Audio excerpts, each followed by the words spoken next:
How to delete your search history on Apple Maps. Here's the quickest way to do it. First, open the Apple Maps app on your iPhone.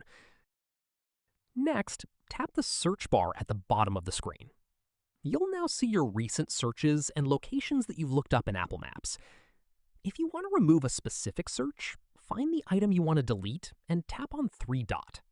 Then tap Clear to remove it from your search history. If you'd rather clear all of your recent searches at once, tap Recent Searches section. You'll then see an option called Clear. Tap Clear and confirm if prompted. Apple Maps will immediately remove your recent search history. Clearing your recent searches can help keep your location searches private and make your search list less cluttered.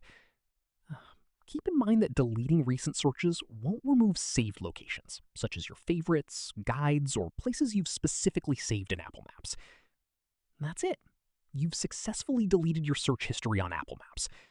If this tutorial helped, don't forget to like the video and subscribe for more iPhone tips and tutorials.